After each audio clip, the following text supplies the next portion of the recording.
What's going on YouTube? CyberOptic here with a brand new video for you today. And in this video, I'm going to be discussing two different mice that are very popular on the market right now. Those are the Logitech G502 and the Razer Basilisk V2. Now, I was having some discussions with people on Reddit a couple weeks ago. I've owned both of these mice. I've had experience with both of them. And some people were asking me why I chose one over the other because they do look very similar to one another. So that's what this video is going to be about. I'm going to kind of go through what I liked and disliked about each mouse, just to kind of help you make a better buying decision if you are in the market and you are interested in one of these mice. So that's what this video is going to be about. So anyways, let's go.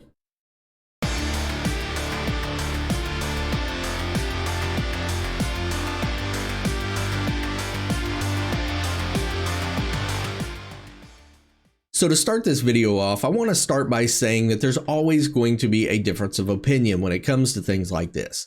There's obviously going to be things that people like about a mouse that other people don't. And so I don't want to put this video out there to discourage anybody away from either one of these mice.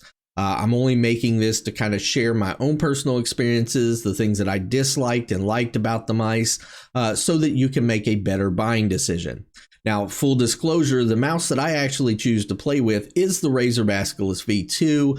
For me personally, there were just things about the G502 I did not like. But when I first bought it, obviously it was a very popular mouse. A lot of people were saying, yeah, go out and buy this mouse. It's great, and it was probably really good for them. But for me personally, I just had some problems with it. So that's what I'm going to point out first in this video. I'm just going to kind of talk about some of the things that I disliked about one of the mice over the other one, so that you can make the ultimate decision for yourself which mouse to buy. The first thing that I'll kind of point out in this video is, of course, weight. The Logitech G502 comes in at around 121 grams, and you can push this up to around 140 using the removable weights, while the Razer Basilisk V2 comes in at around 92 grams right out of the box. So why is this important? Well, for me personally, I've been trying to lower my DPI in game. I noticed that by using 800 DPI, playing battle royales especially, I was having a hard time staying on targets that were at distance. But then when targets would get very close to me after I lowered my DPI, I noticed that the heavier weight made it very hard for me to make those arm movements and get on target. So for me personally, the lighter weight just worked out better for me because I was trying to lower my DPI. Now, if you use a higher DPI, this may not be important to you, but for me personally, it just seemed like the lighter mouse was better for me overall when trying to use a lower DPI. The second thing I'll kind of talk about in this video is, of course, the scroll wheels. Now, if you turn the Razer mouse over, you'll notice a very small dial that's kind of out of the way, but you can use this to adjust your resistance based on your personal preferences.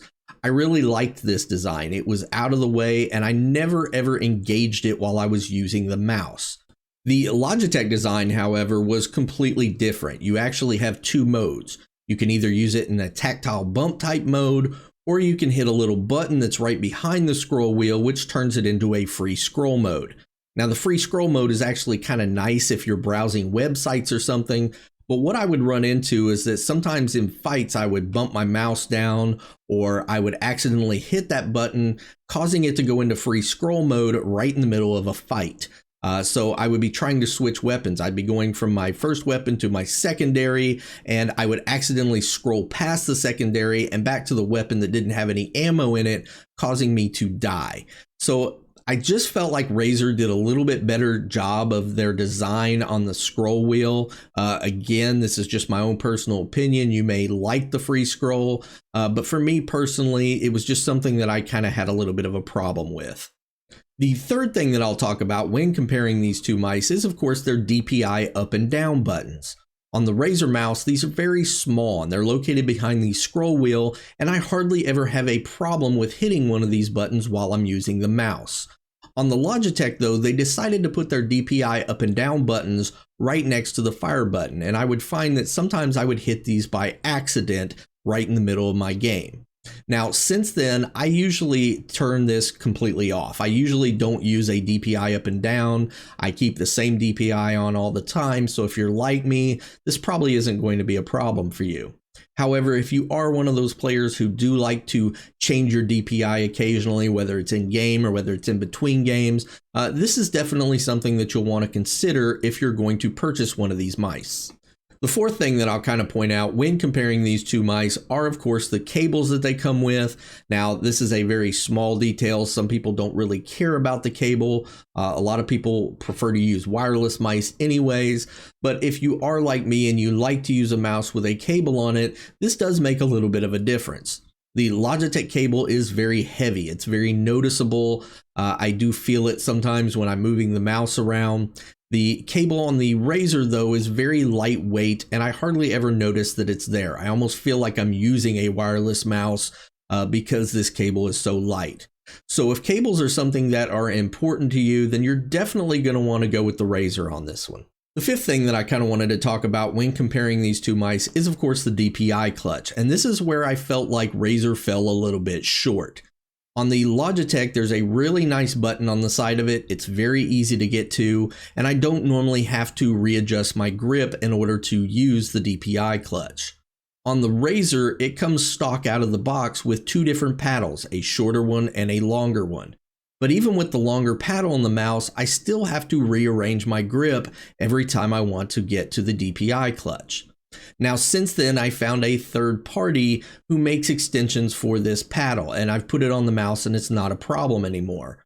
But I did want to make people aware of this. You know, the Logitech DPI clutch is a little bit easier to get to if you have smaller hands like me. And that was just the one area where I did feel like Logitech did a little bit better job than Razer did. Now, as far as the build quality goes, I can't really give an edge to either mouse. I feel like both of them were very well constructed. The Razer mouse is a little bit different in that its shell has a little bit of a texture to it more than the Logitech does. But I've put a couple hundred hours into both of these mice and I haven't noticed anything like double clicking of the buttons or any of the buttons getting loose or feeling loose. The build quality of both mice is very good. So regardless of which one you choose, I don't think you can go wrong as far as the build quality. The last thing that I'll kind of touch on in this video is, of course, the software, if that's something important to you. The Logitech has its G-Hub software, which has a lot of really nice features in it, especially if you use a lot of Logitech products such as headphones or webcams. You know, all those things can be controlled by the same piece of software. Razer has the Razer Synapse, and it's also a really nice piece of software as well. There's a lot of lighting features. You can even configure your mouse pad, so there's a lot of features that are really nice in it as well. Now, with a lot of these softwares, you know, they have had bugs in the past, so you may see a lot of comments out there talking about this, but I can tell you that, you know, both of these softwares have come a long way. They're a lot better than they used to be. So if software is definitely an important thing to you, what you're probably going to want to do is do the research, take a look at the interface, and see which one is best for you. So anyways, that's my comparison between the Logitech G502 and the Razer Basilisk V2. Now, as I said earlier in the video, you know, some of this stuff comes down to personal opinions. There may have been things that I disliked about one mouse that you may like, and that's fine. That's one of the reasons I wanted to put this information out there to kind of showcase some of these things to help you to make a better buying decision. Anyways, thank you guys so much for watching this video. I really appreciate it. If you would, please leave likes or comments down below, or if you have any other questions, you know, feel free to ask. And as always, be sure to follow me on my Twitch channel, which is twitch.tv/cyberoptic. Thank you guys so much, and we'll see you in the next video.